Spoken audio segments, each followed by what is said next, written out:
신지훈 목사님 나오셔서 선교적인 삶, 특별히 8번째 찬양이라는 주제로 말씀 전하실 때에 우리 함께 하나님 말씀으로 은혜 받기를 원합니다.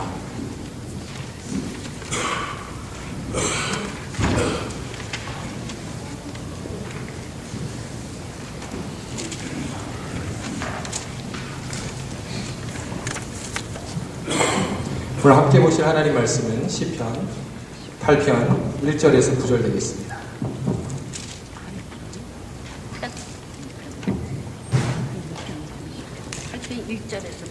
1절에서 9절입니다. 제가 1절 읽고 우리 성도님께 2절 교독하겠습니다. 여호와 우리 주여, 주의 이름이 온 땅에 어찌 그리 아름다운지요, 주의 영광을 하늘 위에 두셨나이다.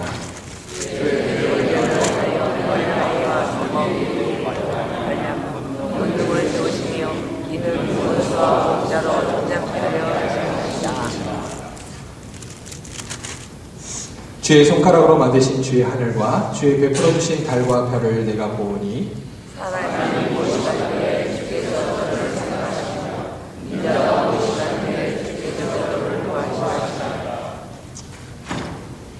저를 천사보다 조금 못하게 하시고 영어와 존귀로 관을 씌우셨나이다.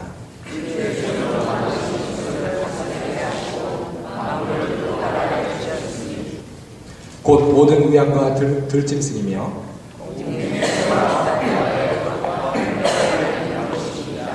같이 읽겠습니다. 여호와 우리 주여, 주의 이름이 온 땅에 어찌 그리 아름다운지요. 아멘. 우리 옆에 성도님들과 한 번 더 인사하겠습니다. 한 주 동안 평안하셨습니까? 인사하겠습니다.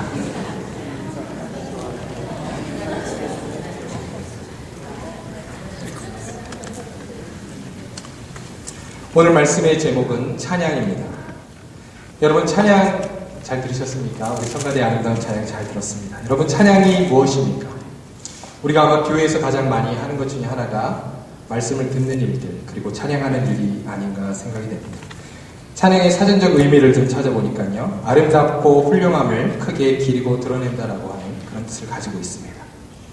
성경에는 특별히 찬양과 같은 동의어로 송취, 그리고 찬송, 경배와 같은 단어들이 있습니다. 찬양은 어떤 대상에 대한 긍정적인 의사를 표현하는 것입니다. 그렇다면 찬양의 대상이 누구신가 하는 것이죠. 찬양은 사실 기독교인들만 하는 것이 아니기 때문입니다. 타종교인들도 찬양을 부르지요. 그들의 신에게. 특별히 여러분, 성경에 보면 엘리야가 갈멜산에서 바알과 아세라 850명과 대결을 하는 장면을 잘 아실 것입니다. 그 장면에서 보면 여러분, 그 850명의 거짓 선지자들이 자신의 신 앞에서 우통을 벗고 칼로 몸을 그으며 그렇게 광란적으로 그들의 신을 찬양한 것을 우리는 잘 알고 있을 것입니다. 오늘날 특별히 한국에서 K-팝이 굉장히 인기라고 합니다. 동남아뿐만 아니라 전 세계적으로 굉장히 인기인 것 같아요. 예전에 강남 스타일 아시죠? 싸이의 강남 스타일이 굉장히 인기를 끌 때 제가 살고 있는 동네에 시골이죠. 근데 조그마한 이제 피자헛, 피자를 오더러 갔다가 화장실을 가는데 화장실 앞에서 고등학교 흑인 백인 친구들이, 고등학생들이 막 강남 스타일 춤을 막 추고 있더라고요. 저를 보고 막 더 신나는 거예요. 막 한국 사람인 것처럼 보였는지. 또 얼마 전에는 학교에서 이렇게 스태프 한 명이 후드티라고 그러죠. 이렇게 뒤에 모자가 달려있고 후드티를 입었는데 이렇게 지나가면서 제가 잘못 봤나 그래서 그 사람을 다시 한번 앞으로 가봤어요. 그랬더니 이렇게 옷 앞에 한국말이 써 있는 겁니다. 잠깐 멈춰달라고 하고 당신 그 코리안인가 아니야 그랬더니 안 돼요. 읽을 줄 아냐 모릅니다. 그래서 너희가 어디서 났냐 그랬더니 자기가 너무 K-팝을 좋아해가지고 오더를 했답니다. 온라인으로 오더를 해서 받았는데 보니까 5명의 K-팝 스타 이름이 써져 있더라고요. 제가 하나씩 읽어줬어요. 굉장히 기뻐하더라고요. 이만큼 여러분, K-팝이 지금 전 세계적으로 인기인 것 같습니다. 그런데 그런 가수들의 노랫말을 이렇게 들어보면 다 인간 중심적이죠. 그것이 바로 세상 노래의 아마 특징일 것입니다. 그 안에는 첫사랑, 그리고 또 어떤 질투, 배신, 복수, 이러한 어떤 인간 간의 관계를 대부분 그리고 있는 것을 우리가 보게 됩니다. 여러분, 교회 안에서 부르는 우리가 찬양에는 찬송가도 있고 또 복음성가도 있죠. 그런데 특별히 우리가 CCM이라 그러죠. 복음성가에 대해서 우리가 사실 오늘날에 이제 많이 교회들이 개방되어서 복음성가를 우리가 예배 시간에도 부르지만 과거에는 사실 그러지 못했거든요. 모든 복음성가 그렇진 않습니다만 때로는 복음성가 가운데도 하나님을 찬양하기보다는 어떤 인간 중심적인 그런 인간을 위로하고 또 격려하고 어떤 또 관계에 대해서 이야기하는 그런 찬양도 있다라고 하는 것이죠. 그래서 아마 찬송가와 복음성가의 차이가 좀 거기에 있지 않는가 생각이 됩니다. 어쨌든 오늘 말씀을 시작하면서 제가 좀 분명하게 하고 오늘 말씀을 전하기 원하는 것은 우리의 찬양의 대상은 우리 하나님이시라는 것입니다. 그런 의미에서 우리는 하나님을 찬양하고 있는 오늘 시편 8편의 말씀을 이 시간 함께 은혜를 나누기 원하는 것입니다. 오늘 말씀을 자세히 보시면 시인은 세 가지 차원에서 하나님을 찬양하고 있습니다. 여러분 시를 좋아하시나요? 시를 좋아하시나요? 시에 보면은 여러 가지 시를 쓰는 기법들이 있습니다. 그 중에 평행법이라고 하는 굉장히 많이 쓰이는 흔한 기법이죠. 예를 들어서 뭐 1절, 2절이 서로 대조를 이룬다든가 또는 1절, 2절이 같은 이야기를 반복한다든가 뭐 여러 가지 그런 평행법들이 있습니다. 그런데 오늘 우리가 함께 보는 이 시편 8편의 말씀이 평행법을 다루고 있다는 것입니다. 특별히 여러분 1절 말씀과 여호와 우리 주여 주의 이름이 온 땅에 어찌 그리 아름다운지요 주의 영광을 하늘 위에 두셨나이다. 그리고 9절 여호와 우리 주여 주의 이름이 온 땅에 어찌 그리 아름다운지요 이처럼 여러분 평행을 이루고 있는 것을 여러분 보게 될 것입니다. 그뿐만 아니라 3절과 또 7절, 8절이 평행을 이루고 있고요. 그리고 여러분 성경으로 좀 눈으로 확인하시기 바랍니다. 그리고 4절에서 6절이 또 하나의 이야기를 담고 있다라고 하는 것입니다. 저는 이 시간 이 세 가지 시인의 흐름을 따라서 오늘 함께 말씀을 나누기를 원합니다. 첫 번째입니다. 첫째로 시인은 창조물을 바라보면서 오늘 하나님을 찬양하고 있습니다. 여러분 이 아름다운 봄날 비록 우리가 살고 있는 톨리도는 좀 춥지만 이 아름다운 봄날 하나님께서 지으신 세상의 창조물들을 바라보고 있노라면 우리 입술은 아마 절로 찬양이 흘러나오게 될 것입니다.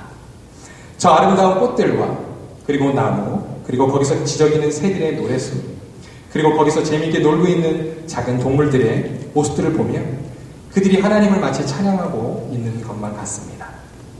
시편 8편의 저자는 특별히 여러분 오늘 말씀의 3절을 보시면 그의 시선이 하늘을 향하여 하나님을 찬양하고 있는 것을 보게 됩니다.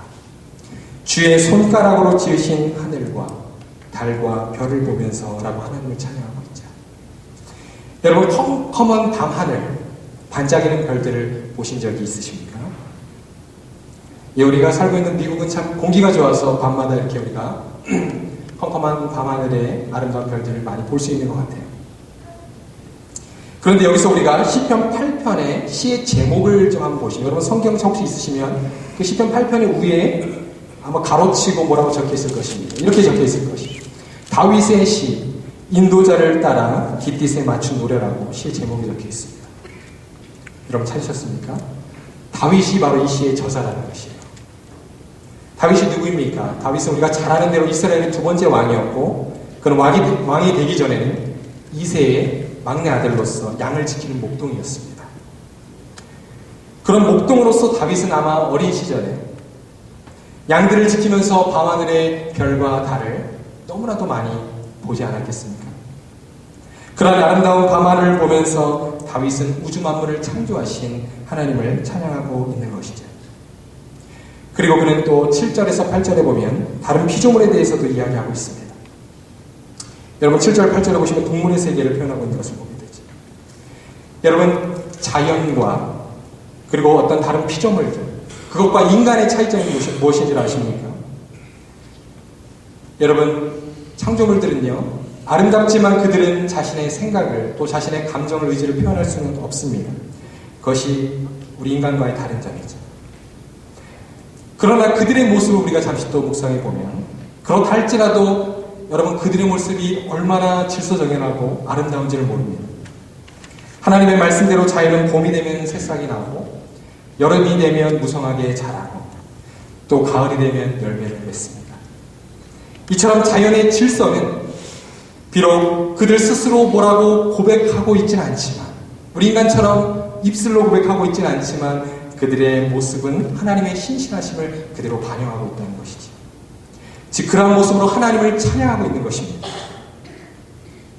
여러분, 동물을 좋아하십니까? 우리 아이들이 특별히 동물을 굉장히 좋아하지 않습니까? 저도 우리 아이들이 어리기 때문에 동물원에 가서 동물들을 보는 걸 참 좋아하는데요. 여러분, 동물들을 보면 참 그 생김새가 너무 신기합니다. 각각의 개성이 있습니다. 재미있습니다. 우리는 거기서 무엇을 느낍니까? 하나님의 솜씨를 느끼지 않습니까? 하나님의 개성을 느끼지 않습니까? 때로는 하나님의 유머 감각까지도 우리는 느낄 수 있을 것입니다. 그들의 존재는 어떻습니까? 자연의 생태계를 유지시켜줍니다.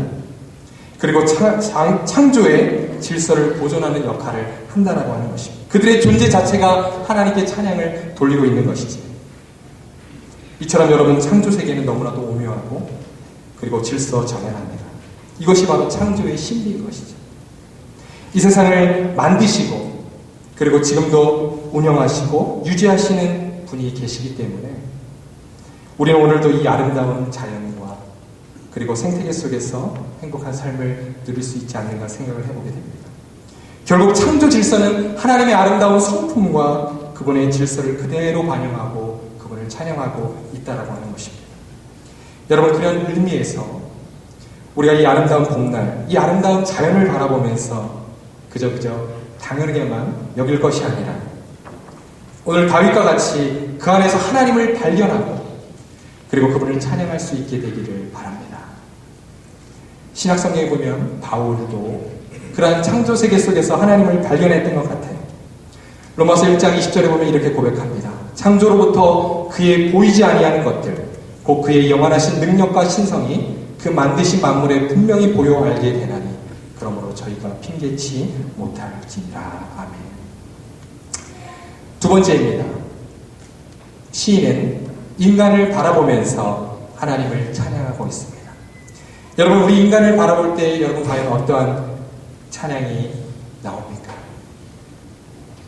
다윗은 4절에서 이와 같이 고백하고 있습니다. 사람이 무엇이간데 주께서 저를 생각하시며 인자가 무엇이간데 주께서 저를 권고하시나이까. 특별히 오늘날 번역된 개역개정 성경에 보면 권고하시나이까가 여러분 돌보시나이까 이렇게 아마 번역되어 있는 것을 여러분 확인하실 수 있을 것입니다. 즉 인간을 돌보시는 하나님을 찬양하고 있는 것이죠. 그렇다면 하나님께서는 인간을 어떻게 특별한 돌봄으로 그렇게 돌봐주셨는지 오늘 한번 세 가지 내용을 또 보도록 하겠습니다. 첫 번째, 하나님은 인간을 천사보다 조금 못하게 만드셨다라고 5절에 기록하고 있습니다. 한번 따라해 보실까요? 하나님은 인간을 천사보다 조금 못하게 만드셨습니다. 즉 인간은 하나님의 형상으로 창조된 존재들입니다. 그것을 시인은 찬양하고 있는 것이죠. 여러분, 인간 외에 제가 좀 전에도 말씀드렸습니다만 다른 어떠한 피조물도 비교할 수 있는 대상이 없습니다. 하나님은 다른 피조물들을 그저 말씀 한마디로 만드셨어요. 그리고 보시기에 좋았다라고 이야기했습니다. 그러나 인간은 어떻게 창조하셨습니까? 직접 손으로 빚어서 창조하시고 그 코에 생기를 부어 넣어주시고 자기의 형상을 따라 만드셨다라고 이야기했습니다. 그뿐만 아니라 심히 좋았다라고 하나님은 표현하고 있지 않습니다. 전적으로 다른 존재들이라는 것이지. 하나님의 사랑을 받는 귀한 존재라는 것이. 여러분, 왜 하나님은 인간을 하나님의 형상으로 창조하셨는가? 이사야 43장 21절에 보면 이사야 선지자는 다음과 같이 고백하고 있습니다. 내가 나를 위하여 지었나니 나의 찬송을 부르게 하려 하시니라. 아멘. 이처럼 하나님께서 우리를 지으신 목적은 바로 우리로 하여금 당신이 찬양받기 위함이라는 것입니다. 믿으십니까? 웨스터민스터 신앙고백서 1문에 보면 인생의 제일 되는 목적은 무엇인가? 라고 보고 있습니다. 그 대답은 우리 한번 같이 고백해 볼까요? 시작! 인생의 제일 되는 목적은 하나님을 영화롭게 하고 그를 영원토록 즐거워하는 것이다. 아멘. 여러분, 우리는 바로 하나님을 찬양 돌리기 위해서 바로 그렇게 지음받은 존재라고 하는 것입니다. 제가 아까도 질문드렸지만 여러분, 인간이 다른 피조물들과 다른 점은 바로 우리는 생각할 수 있고 또 우리의 감정과 의사를 스스로 표현할 수 있는 존재라고 말씀드렸습니다. 그러므로 하나님이 가장 기뻐하시는 찬양은 무엇일까? 그것은 바로 우리의 인격을 다해서, 성경에도 표현하고 있습니다. 우리의 여러분 마음과 뜻과 정성을 다하여 자발적으로 그분을 높이고 찬양할 때 하나님은 가장 기뻐하시는 일로 믿습니다. 두 번째, 하나님은 당신이 만든 것을 인간으로 하여금 다스리게 하셨습니다. 그렇게 특별한 돌봄을 우리에게 주셨다라고 하는 것이죠. 여러분, 인간에게 주신 특권은 주의 손으로 만드신 것을 다스리는 권세를 주셨다는 것이에요. 그러나 여기서 오해하지 말아야 될 것은, 여러분, 이것은 우리가 이 땅의 주인이 되었다는 말이 아닙니다. 우리는 그저 하나님에 의해 허락된 관리자, 청지기가 되었다라고 하는 뜻이죠. 그러므로 우리는 하나님께서 우리에게 맡기신 것을, 여러분, 맡기신 모든 것들을 어떤 우리의 욕심이나 우리의 목적이나 우리의 행복을 위해서 그렇게 사용해서는 안 된다라고 하는 것입니다. 우리의 주인 되신 하나님이 원하시는 목적과 영광을 위하여 우리의 책임을 다해야 하는 것이죠. 우리 크리스찬들은 특별히 하나님께서 우리에게 맡겨주신 어떤 사명, 책임하면 여러분 첫 번째로 떠오르는 것이 무엇입니까?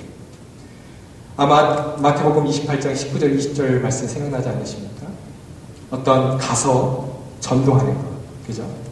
또 그들을 제자 삼는 것, 이것이 하나님께서 우리에게 맡겨주신 책임이라고 생각합니다. 물론 맞습니다. 그러나 우리가 사실 그 이상을 생각해야 한다는 것이,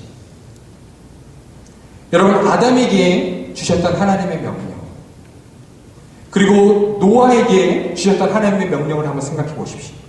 그것은 조금 더 넓은 의미의 총체적이고, 여러분, 이 세상의 삶과 관련되어 있고, 그리고 창조의 세계와 관련되어 있다는 것을 보게 됩니다. 그러니까 교회 안에만 머무르고 우리가 어떤 전도에만 여러분 있는 것이 아니라는 것이죠. 그 이상이라는 것이죠. 하나님의 백성의 선교라는 책을 쓴 크리스토퍼 라이트는 다음과 같이 고백하고 있습니다. 우리가 창조 세계를 돌봐야 하는 것은 창조 세계가 하나님에 의해 창조되었고 그것을 돌볼 명령을 우리가 받았다는 사실에 의해서뿐만 아니라 창조세계가 그리스도에 의해 구속되었고 그리스도 안에서 완전히 회복될 것이라는 궁극적인 운명을 가리키는 이정표를 우리가 세워야 한다는 사실에 의해서도 동기를 받는다라고 이야기하고 있습니다. 그런 의미에서 하나님께서 여러분 우리로 하여금 찬양받기 원하시는 그 장소는 어디인가? 그것은 교회만이 아니라 바로 우리의 가정 가운데서, 우리의 직장 가운데서, 우리의 사업장 가운데서, 더 나아가 우리의 창조의 세계 가운데서 우리는 우리의 삶을 통해 하나님을 찬양할 수 있는 귀한 성도님들 되시기를 바랍니다. 셋째로, 하나님은 우리를 어떻게 특별히 돌보셨는가? 하나님은 우리를 믿는 자로 구원해 주셨습니다. 2절 말씀이죠. 하나님께서 우리를 구원해 주시고 믿는 자가 되게 하신 것은 우리가 그분을 찬양할 가장 궁극적인, 가장 영원한 그러한 이유가 담겨져 있는 것입니다. 이와 관련해서 본문 2절을 보시면 여러분 재미있는 표현이 있는데요. 역시 시적인 표현이라고 생각합니다. 대적법이 지금 쓰여져 있습니다. 주의 대적과 원수들 보수사가 기록되어 있고요. 반면 어린아이와 젖먹이를 시인은 대조하고 있는 것을 보게 됩니다. 여러분, 왜 시인은 이렇게 두 대상을 대조하고 있는가? 특별히 시편 주석을 쓴 김정호 교수는 다음과 같이 이야기하고 있습니다. 이 시의 주의 대적들, 원수들 보수사가 누구인가? 그들은 하나님의 우주적인 주권과 역사 속에서의 통치, 그리고 인간의 실전 속에 개입하시는 주님의 손길을 거부하는 자들이다라고 표현하고 있습니다. 즉 다시 말해서 이들은 세상 권세를 잡고 자기 힘만 의지하고 자기를 주장하는 그러한 교만한 하나님을 믿지 않는 자들이라는 것이에요. 달리 말하면 이들은 하나님의 영광스러운 이름을 인정하지 않는 자들이죠. 주님의 이름을 통해서 나타난 계시를 인정하지 않는 자들이라는 것입니다. 그러나 이와 대조적으로 어린아이와 젖먹이는, 여러분 김정우 교수님 계속해서 이렇게 말하고 있습니다. 연약과 겸손을 상징한다. 이들은 창조기에 나타난 주님의 영광과 계시를 믿는 자들이다.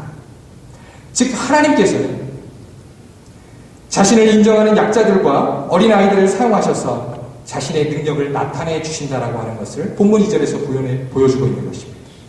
구체적으로 그들을 통해서, 어린아이와 젖먹이들을 통해서 주님의 원수와 보수자들까지도 잠잠케 하신다라고 말씀하고 있는 것이죠.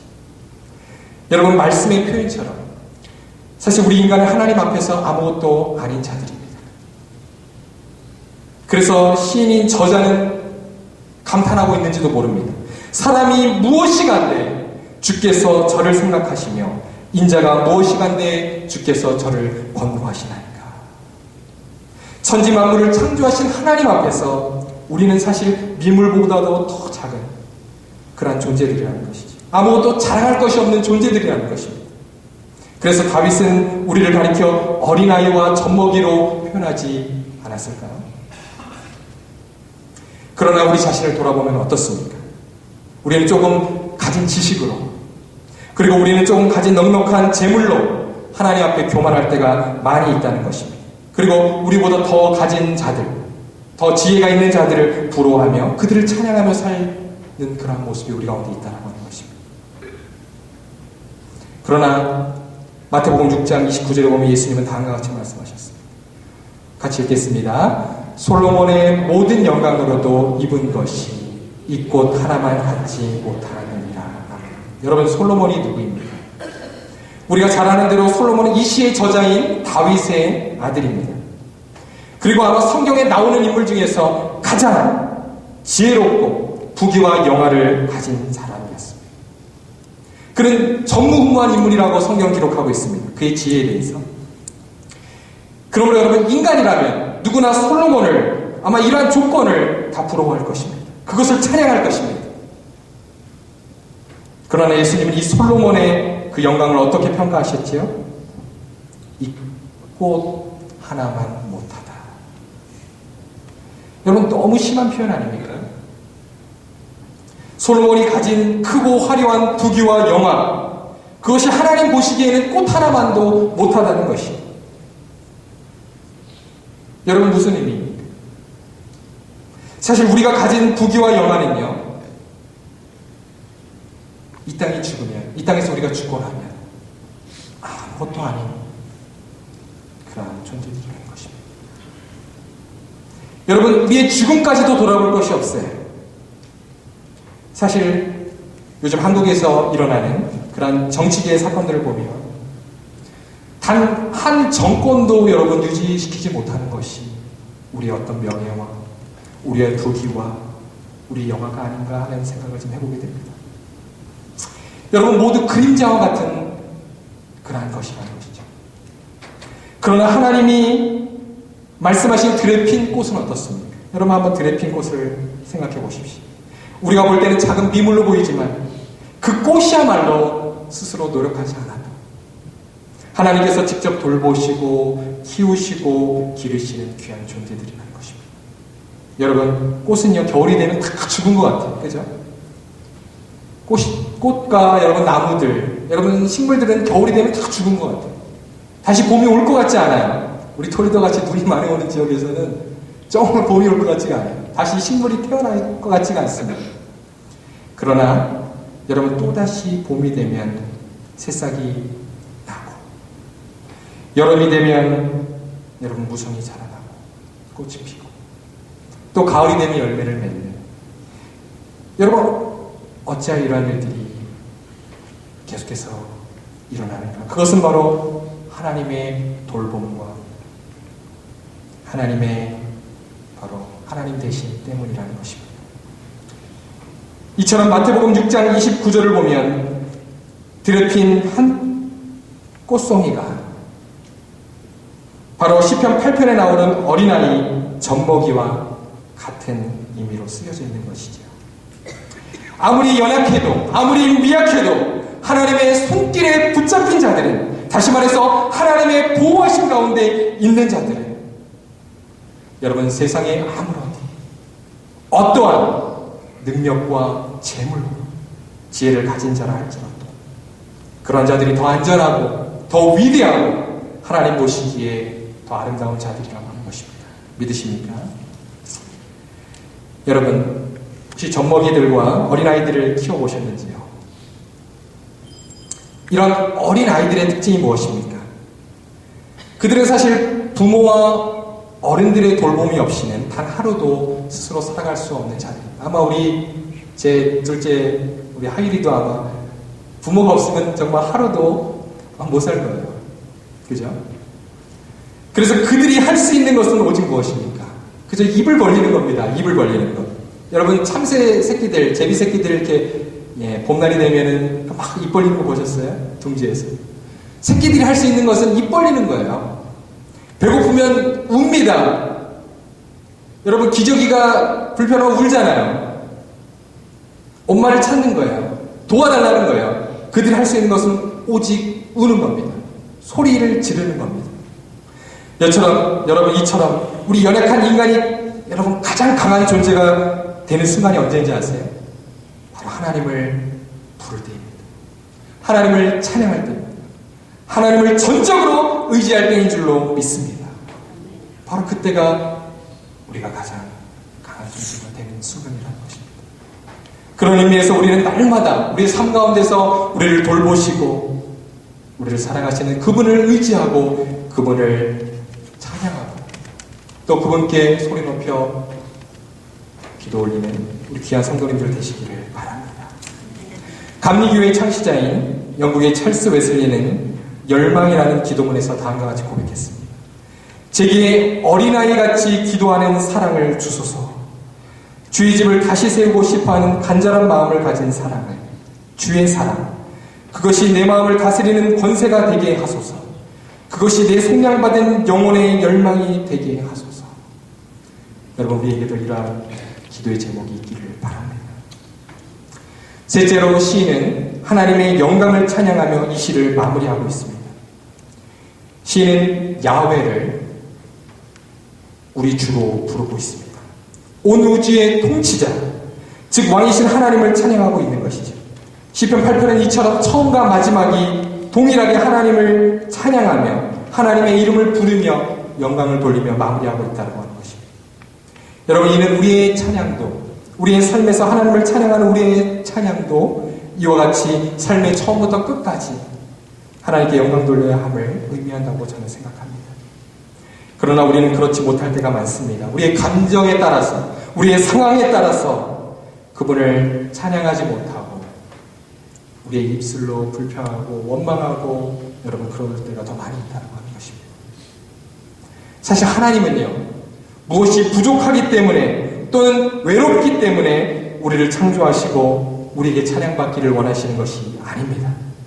성부, 성자, 성령 하나님은 우리의 도움이 필요 없으세요. 우리의 존재와는 상관없이 스스로 완전하신 분이십니다. 모세에게 나타나신 하나님은 분명히 말씀하셨습니다. 나는 스스로 있는 자니라. 그러므로 여러분 우리가 기억해야 할 것은 내가 찬양하는 것이 여러분 하나님께 뭔가를 해드린다라고 생각해서는 안 됩니다. 또 내가 찬양할 때 그것이 어떤 우리의 상급과 어떤 칭찬을 받기 위한 수단이 되어서도 안 된다라고 하는 것이죠. 오히려 우리가 하나님을 찬양하는 것은 그와 반대로 하나님께서 우리를 만드시고 또 우리에게 맡기신 것들, 그리고 우리를 위해서 하신 일들, 그리고 지금도 하시고 계신 것들, 그리고 앞으로 영원히 하실 일들에 대해서 우리는 자발적으로 그분을 찬양해야 한다는 것입니다. 여러분 찬양은요 이처럼 은혜에 대한 당연한 반응이 되어야 합니다. 여러분 우리의 화답이 되어야 한다는 것입니다. 그것이 진정한 의미의 찬양이라는 것이죠. 바르게 오늘 말씀이 우리의 삶에 찬양의 삶을 가져다주는 귀한 근거의 말씀이 되기를 소원합니다. 기도하겠습니다. 하나님 감사합니다.